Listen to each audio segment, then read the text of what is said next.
Autoline Daily is brought to you by Bosch. The number of clean diesel models in North America will double by 2014. Bosch Clean Diesel. Good, clean, fun. Bridgestone. Your journey, our passion. Dow Automotive Systems. Improving durability and increasing design flexibility with Betamate structural adhesives at dowbetamate.com. And by the 2013 Hyundai Sonata. Learn more at HyundaiSonata.com. Welcome to Autoline Daily. I'm John McElroy. It's Friday, and here's the news. Toyota reported its latest financial numbers, and they sure do look good. The giant Japanese automaker sold 2.2 million vehicles in the last quarter, up by more than 1 million units compared to last year, when the company was hit hard by the earthquake, which hit Japan. Revenue shot up nearly 60% to $68 billion, and Toyota reported a net profit of $3.6 billion. Interestingly, since GM reported sales of 2.4 million vehicles, this would make GM the #1 automaker based on vehicle sales. However, some analysts do not count GM's sales of Wuling brand vehicles in China, since GM is a minority owner in that partnership. Take Wuling out, and Toyota surpasses GM. Speaking of GM, we got a chance to drive the Chevrolet Spark that is coming to the U.S. for the first time. This funky-looking A-Class hatchback is already sold all around the world and built in 6 different countries. It's only 4 inches longer than a Fiat 500, but comes with 4 doors and feels far roomier, especially in the back seat. It's powered by a 1.25-liter 4-cylinder engine that generates 84 horsepower and 83 pound-feet of torque, and it's mated to either a 5-speed manual or only a 4-speed automatic. Thanks to a curb weight of only 2,300 pounds, however, the car does not feel underpowered. The base price is $13,000 with a manual trans. The automatic costs another $1,000. Load it all up, and the price comes to nearly $17,000. Chevy wants to emphasize the city fuel economy of 32 mpgs with the manual and 28 with the automatic. The highway number is 38, but this car is designed for urban use. My overall impression? The Spark offers an interesting infotainment package, good styling, decent enough dynamics, and an attractive price. And it gets Chevy into a segment where it's never competed before, at least not in the North American market. On last night's super special episode of Autoline After Hours, we took a tour of GM's design center with the man himself, Ed Welburn.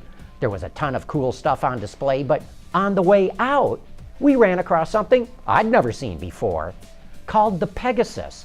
This red-hot car was built to former GM design honcho Bill Mitchell's specifications. It's essentially a customized Pontiac Trans Am, but powered by a Ferrari V12 competition engine that supposedly is worth a fortune all on its own. The shifter and gauges are Ferrari as well. Mitchell was a Ferrari aficionado, which is why he had this car built.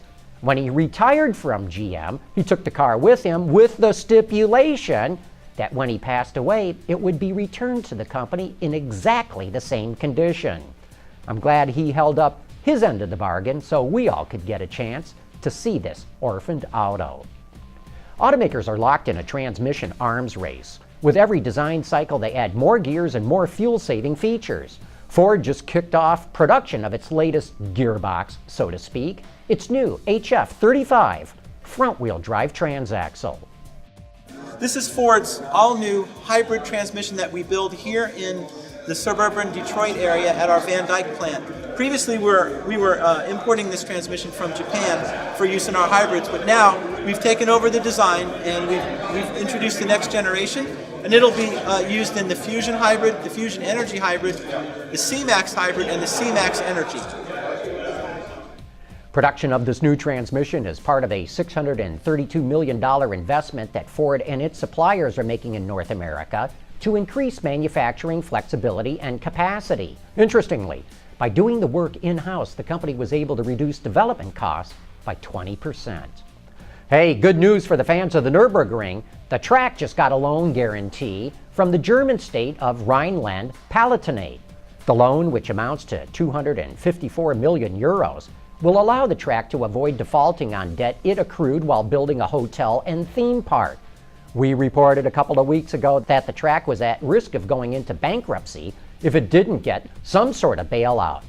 Though the famous race course has fallen on hard times lately, F1 boss Bernie Ecclestone has pledged to bring the top-level racing series back to the ring next year.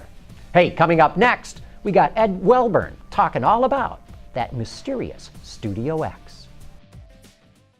Why? Because plants need water to grow. Because baseball's played in the summer. Oxygen and hydrogen. Because I forgot to get a receipt. Why?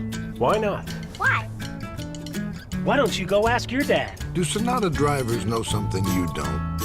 The Sonata from Hyundai. As I mentioned earlier in the show, Ed Welburn, the head of design at GM, took us on a tour of the GM Design Center last night. But one area he would not let us into is the mystical Studio X. But he did give us the background on what it's all about, which we want to share with you because not many people know anything about it.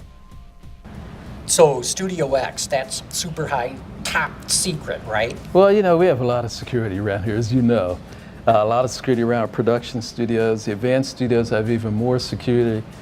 Studio X is a place where I like to do some quiet work, and there's not a permanent team there. It's just every now and then there's something we want to work on.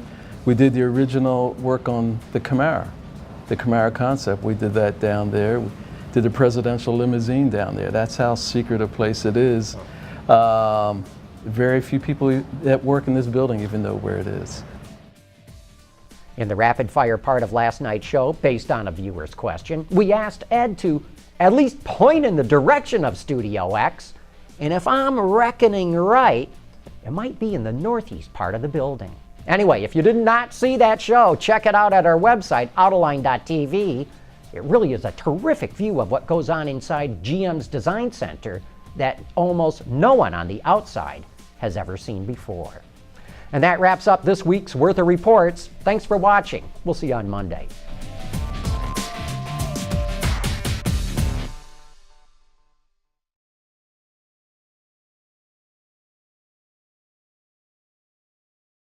Wards is the industry leader for news, data, and analysis. That's why companies across the globe subscribe to our premium service, maybe even your own. Log in for subscriber access now. Check your company's intranet for details and rely on wardsauto.com to keep you informed.